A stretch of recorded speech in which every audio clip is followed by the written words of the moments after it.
Hey guys, welcome back to the layout once again. It's been way too long since the last layout update, so I thought I'd do one today.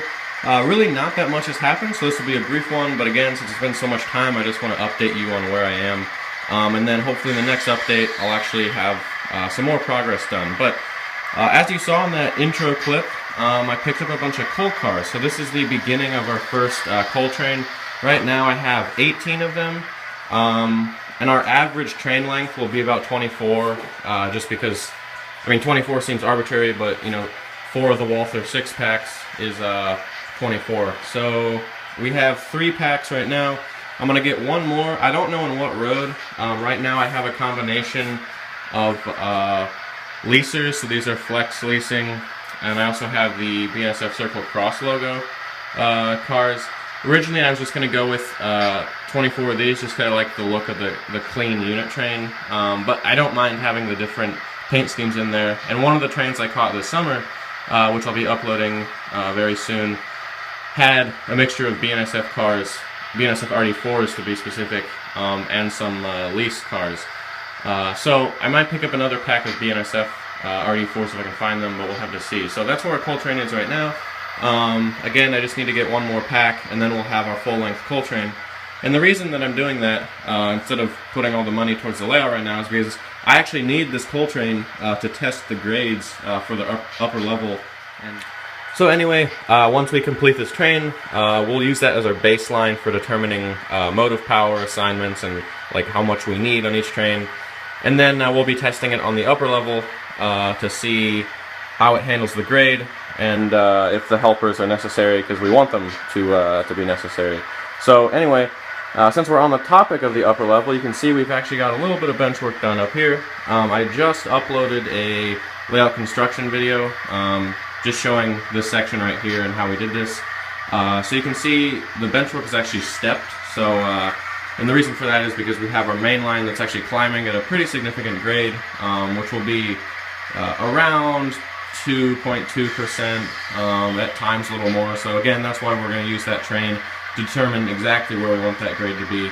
And then we kind of ended the bench work over here because I ran out of materials, but once I get more 1x4s, we'll move on to the other side of the peninsula, do our framework over there, which will be really easy. The difficult part is actually going to be down here, trying to design the end of the peninsula, because I don't think we're going to be able to do what we did on the lower level here, because it just takes up too much depth. I think it's like 8 inches from the bottom of the L-girder frame to the top of the 1x4 on top, or the cross piece 1x4. So that's just too tall, because it eats up too much space and kills visibility of the lower level here, because this is a pretty deep seam. So we're probably just going to go with 1x4s, but then we're going to have to go through the backdrop. And that's another point I don't think I talked about yet. You can obviously see that I actually took the backdrop off, so it kind of looks like we're going backwards, but I decided to do that just because, one, this plywood was warping against the peninsula frame. For some reason it wasn't completely straight, which was going to be a problem. Plus I think pulling it off made it a lot easier to connect these frames to the peninsula.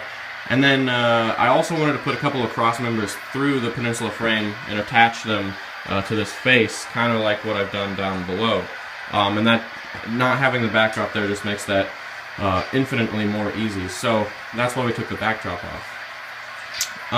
So the next step will be creating this half wall. That's what we're going to be working on soon. Well, not necessarily the next step, there are a lot of next steps, but we'll get that done, and then we'll be able to complete the bench work from over there all the way to this wall here and across the top. And then we should be able to connect our bench work over here. So I actually have the materials to do this over here. Haven't done much plywood up here yet, so I need to like cut this and finalize it, and continue that all the way to the wall there. I'm still at the same place with our subroadbed over here because I've been working on the upper level bench work, but we are going to have our track curve that way. And then to prep the staging room back here, we need to get our vertical supports going to the ceiling there, because that's what our upper level yard will support off of, as well as that intermediate track that loops around between the 2 levels and then pops out right over here. So once I get that in, we'll be able to continue our sub-road bed that way. But we actually have kind of a new plan that'll not necessarily complicate things, but make things a little more interesting during construction. And that is we're going to run a reverse loop. So I might throw up the plan right here on the screen just so you have a better idea of what I'm talking about.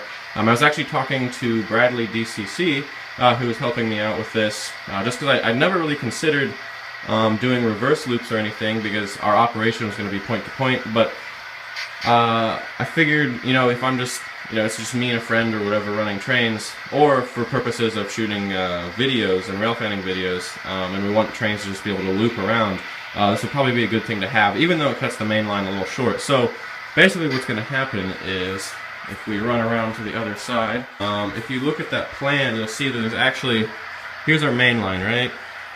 And then over here, there's a switch that's going to cut off and then just run parallel to this track, which is mostly the industrial access track. So all of our industrial spurs to all these industries along here will peel off of this second track over here. But that second track is actually also the Canadian Pacific River sub in the St. Paul area. So this is actually going to split off. It's just going to go straight there. And then we're going to have our backdrop coming off of this, curve around here. So that CP River sub is actually going to cut through the backdrop and it'll disappear. But then it's going to go through the wall as well, just below where our main line, if you want to say that comes off of here. It'll go just below that. So we'll kind of have like a double-decker thing coming through the wall here. One track will peel off this way and then connect with this level down here. But the other track will connect over here just because it's about 4 inches above it. So I know it's a little confusing, but they're actually two completely separate tracks at two different levels. And that lower track that I'm talking about, that'll be our reverse loop / the CP River sub, will go through that wall, and then I'm going to go to the staging room to explain it just a little more. And then, as I was saying, when that comes through the wall, that main line over there is actually quite a few inches, probably 4 or 5 inches above the staging room height over here. And I apologize for the mess, but so that track is actually above the level of the staging tracks here. So what'll happen is it'll loop over all the staging tracks, and then it'll become the furthest back staging track, and then it'll slowly glide back down to staging level, and then it'll wrap this way. It'll go through that hole in the wall, and then it'll actually become the yard. So that'll just be like an alternate route that'll kind of, I think it'll make things a little more interesting. So that's our lower level reverse loop. But on the upper level, again, I'll put the plan up on the screen so you know what I'm talking about. But we have, you know, we have our main line climbing all the way down there. It's climbing upgrade. And then it basically, coming around the curve here, if you can kind of imagine that this is our, you know, the upper level main line is going to follow the same path as the lower level. When you come around this curve, you're actually going to crest the hill about right here, the equivalent of the upper level right here. And then, so the main line is going to continue off that way on the upper level, but then we're going to have one track that'll act as a balloon track that'll split off this way. It'll go through the backdrop and then connect with the main line on the other side. So it's literally just one big reverse loop. On the lower level is not really a loop, but this one actually is a loop.